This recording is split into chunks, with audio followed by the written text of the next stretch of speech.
The Arlen home for very old and respectable ladies sits in the far west village at the Hudson River. The first time I saw it, I was 14 years old and newly arrived in New York from Ohio. I was living with my Uncle Ben, my dead mother's younger brother, and it was he who had pointed it out to me on one of our exploratory walks. I was already falling in love with New York, with the way every building seemed to hold some complicated story about the present and the past. The Arlen began life as some 20th century mogul's country mansion before opening its doors to New York City's aging women of a certain class. My uncle is a photographer. He once photographed a famous stripper, by then quite ancient if not entirely respectable, living out her old age at the Arlen. On this gentle June afternoon, almost 50 years later, my yellow dog Daisy and I approached the shabby stone pile, now a co-ed nursing home, after a short walk from our own home further east. When we reached the corner opposite, I stopped to put on Daisy's blue dog's heel vest and clipped my ID tag onto my collar.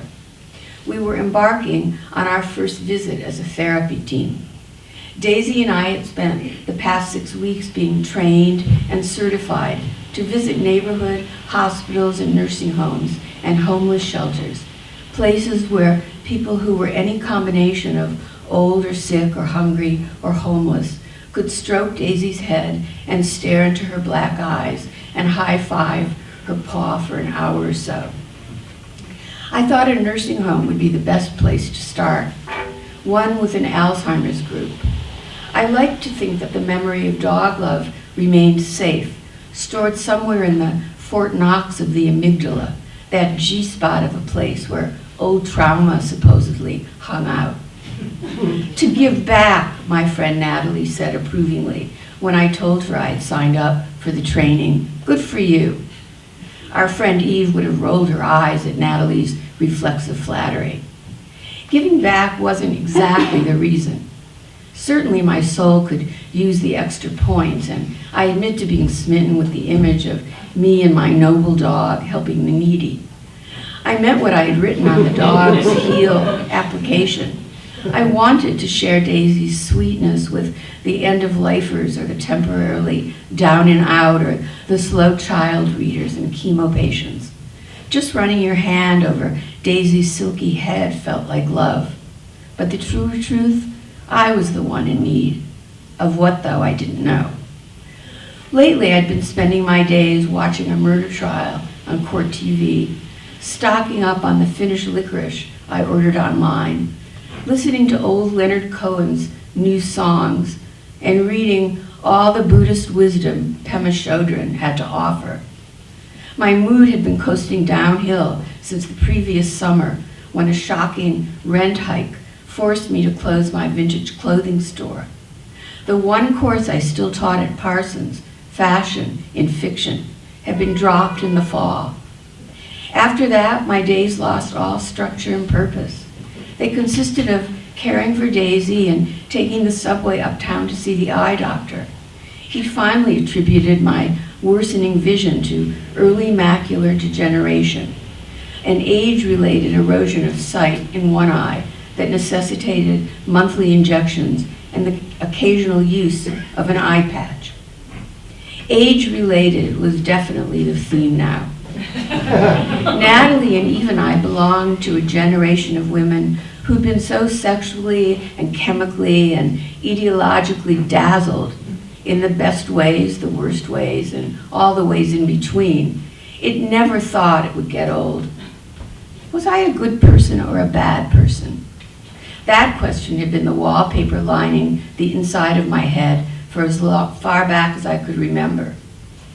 Age hadn't removed it, just turned it into something like a screensaver, waiting for me whenever my mind wandered away. The thing was, I couldn't remember what good or bad thing I might have done to deserve either verdict. Or to be more precise, I could remember so many good and bad things I had done over the years. No one thing stood out. Daisy and I crossed with the light, passing a young woman whose lopsided bob reminded me of one of Natalie's looks back when we were young. Natalie and I fell in love with each other our freshman year at Barnard. We used to joke about winding up in a nursing home together. Sometimes we called it a spa or a commune when the husbands were dead. "If only you were a man, I'd marry you," Natalie used to say. That was before either of us had acquired any husbands. When Natalie and Eve and I were young, marriage was like money. Everything else in life revolved around it. We climbed the Arlen's wide front steps. On the impressive mahogany double doors, an inartfully hand-lettered sign directed visitors to the handicap-efficient side entrance. We climbed back down. I wondered how the former occupants had navigated their brittle bones. Maybe they remained shut-ins, 4 floors of Miss Havisham's, watching their end of days from dirty little windows. Daisy and I both had arthritis. Inside, street sounds gave way to the muted clamor of institutional living.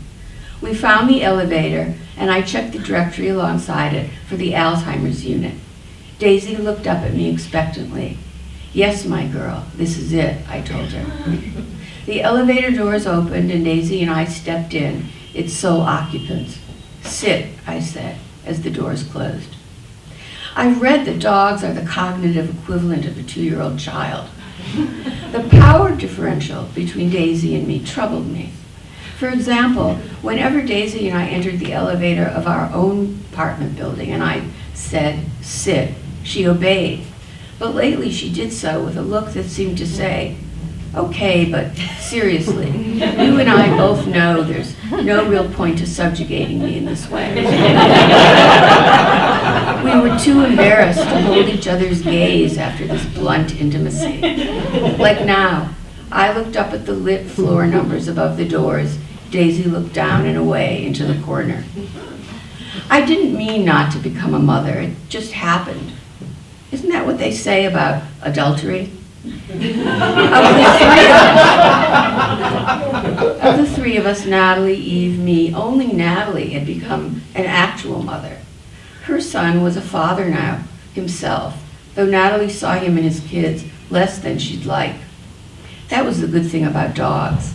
They remained love-struck 2-year-olds and stayed glued to you their whole lives.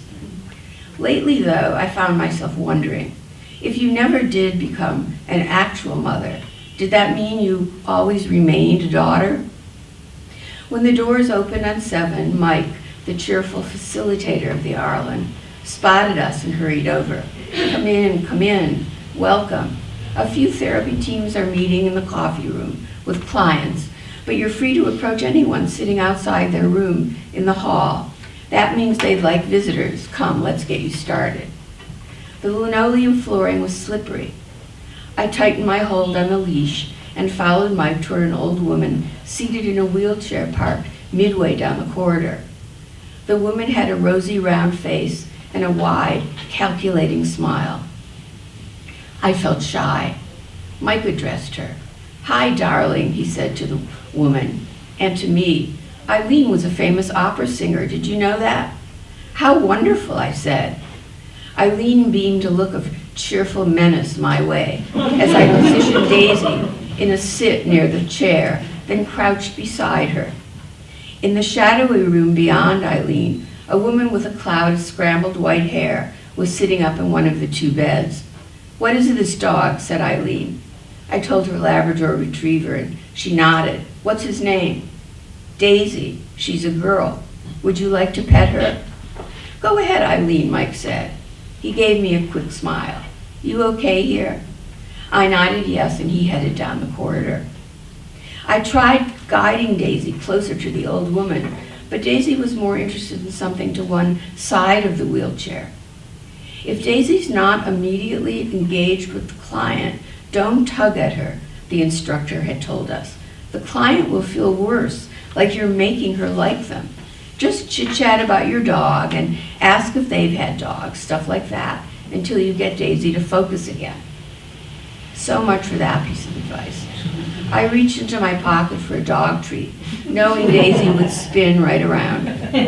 "Here, why don't you give her this?" I told the woman in a low voice.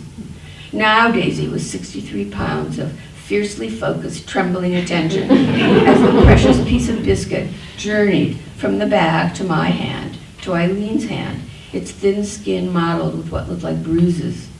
"Sit," I told Daisy, whose tush was preemptively glued to the floor. I shortened my hold on her leash so she wouldn't lunge too eagerly at the woman's hand, shyly offered, palm up and cupped now, like a child's. Daisy expertly extracted the treat, and Eileen let out a shriek of pleasure. I felt like I had swallowed a glow stick. The scrambled hair woman in the room beyond Eileen called out, "What a big phony." "Where do you live, dear?" Eileen said, pointedly ignoring the surprisingly robust voice. But before I could answer, she spun her head in its direction and bellowed back, "You know nothing about it. You are nothing. You barely exist, you old cunt." I didn't know where to look. Eileen turned her attention back to me. "I've seen you from my window," she said in an accusatory tone. "I've seen you with that dog." This seemed unlikely since my walks with Daisy rarely took me this far west. I nodded agreeably, terrified. "Well, you might have. I do live nearby." Daisy was flattened to the floor, nosing around for crumbs under the woman's chair. "Vacuuming up," I said to Eileen.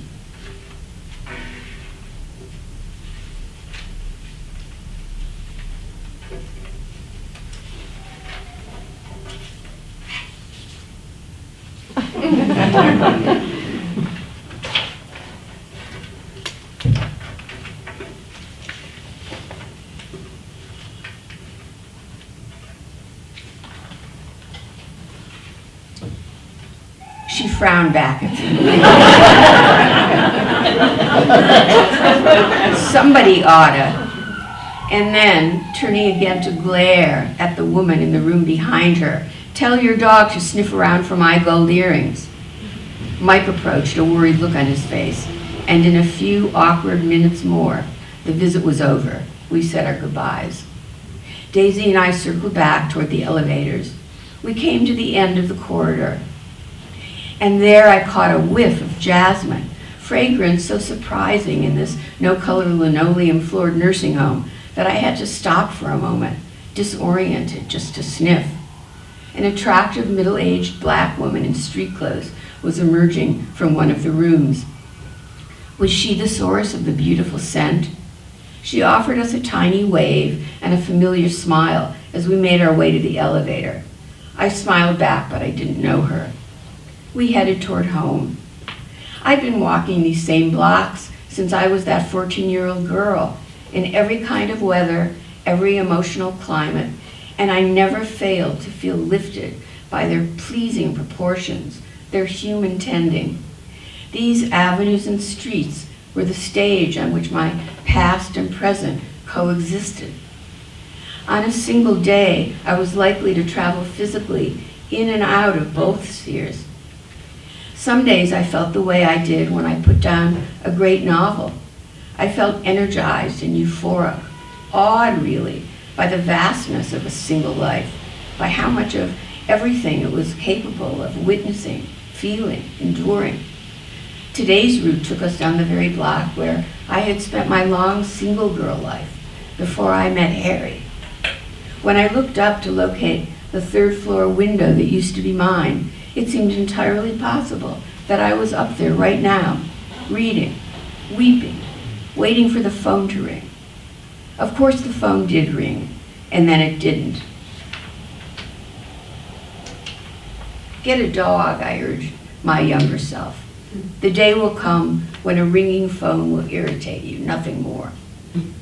As usual, I played the Lost New York game, visually swapping out the Starbucks and banks and juice bars we passed for long gone Azuma, for Ventanos and Ray's Pizza and the no-name bars and smoke shops and greasy coffee shops where I'd eaten all those cheeseburgers. The ghosts of my young New York life spoke to me the way places like the San Remo and the Cedar Tavern and the former speakeasy known as Chumley's once spoke to my Uncle Ben, and through him to me. If only one could have seen it all back then, when that particular moment you could read and hear about but never experience for yourself was new and best. But time travel was harder than those science fiction stories led you to believe. The past might grip you with the cunning ferocity of riptide, but the present fought just as hard to claim you, no matter which vehicle you climbed into or what totem you clutched in your hand. Oh well. I thought with dopey sentimentality of the incandescent light bulb, the Pontiac, the moldy paper smell of an old library book, the way you had to blow the dust off a record player's needle, my self-indulgent, age-related nostalgia scented with jasmine and warmed by the fragrant woman's smile. Not until I rounded the corner of my own leafy block east of Fifth Avenue and greeted Thomas, the afternoon doorman, did I begin to wonder where Harry was taking me for dinner tonight and what I would wear and whether I'd find fine flowers waiting for me. Today was our anniversary.